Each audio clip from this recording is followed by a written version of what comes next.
La rentrée. Ouais, je sais, c'est passé. Ça fait déjà un mois. Vous vous en rendez compte? À quel point le temps passe vite? Je sais pas vous, mais pour moi, les vacances, elles sont passées vitesse grand V. En vrai, j'ai pas vu le temps passer. Par contre, la rentrée, c'est différent. La reprise du boulot, se lever le matin, c'est pas la même chose. Oui, je sais, je parle que maintenant de la rentrée. Tout simplement parce que pour moi, c'est pas juste un jour. La rentrée, je sais pas si vous allez me comprendre, mais pour moi, c'est un mois entier. Le mois de septembre, c'est le mois des nouveautés. C'est le mois où, un peu comme la nouvelle année, on se trouve des résolutions. Comme par exemple, travailler davantage, faire ses devoirs tous les soirs, mais aussi changer. Je parle des rentrées dans le général, où tu changes de classe chaque année. C'est-à-dire que tu refais tes amitiés, tu changes ton petit groupe de fréquentation.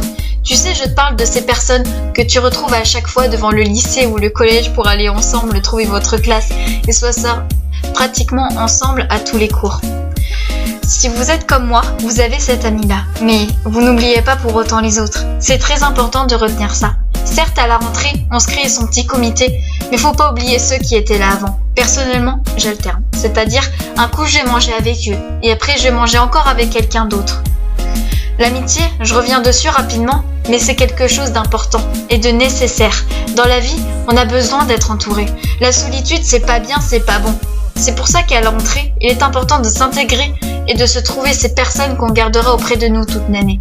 Tout simplement pour passer une très belle année et de savoir que si un jour vous n'êtes pas là, et au moins vous pourrez compter sur eux pour prendre vos devoirs. Là, je parle plus des amitiés dans une classe, mais plein de choses sont importantes dans une rentrée. Comme je l'ai dit précédemment, le physique va jouer dans ta rentrée. Ton style vestimentaire, c'est ton image, donc forcément tu travailles un minimum. Je dis pas qu'il faut se croire à un défilé de mode, je dis pas de soigner son apparence ou autre à ceux qui n'aiment pas ça. Je dis juste que, pour moi, un style, c'est un peu exprimer sa personnalité. Normalement, tu t'habilles parce que tu aimes ce que tu portes, donc c'est exprimer tes goûts. Pour en revenir à ce que je vous disais, le premier mois, on découvre les autres. Et suite à ça, on peut changer de style parce qu'on grandit tout simplement. La rentrée, c'est pas rien, c'est une nouvelle étape dans une vie. On passe d'une classe à une autre pour se rapprocher de l'âge adulte. Et pour clôturer le sujet, comment parler de la rentrée sans parler des devoirs? Ah oui, c'est le sujet tabou. Et suivant là où vous êtes, vous en avez tous plus ou moins. Moi, je suis en première S. Et je peux vous dire que c'est pas la même chose que l'année dernière. Pour être honnête, il m'arrive le week-end de travailler plus de 7 heures sur mes devoirs. Mais je vais pas lâcher, je vais m'accrocher et surtout pas abandonner. Comme vous qui m'écoutez, les devoirs c'est chiant, on est d'accord, tout comme l'école. Même, dites-vous que si vous travaillez bien, tout vous sourira dans votre futur professionnel. Alors accrochez-vous, on est qu'au mois de septembre. C'est là qu'il faut trouver son rythme de travail et ses motivations.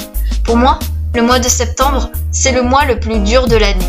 Parce que c'est la reprise. Il faut s'adapter à un nouveau train quotidien. Le mois de septembre, c'est le mois des nouvelles amitiés naissantes, du changement et du travail. Bienvenue nouvelle année, c'est la rentrée.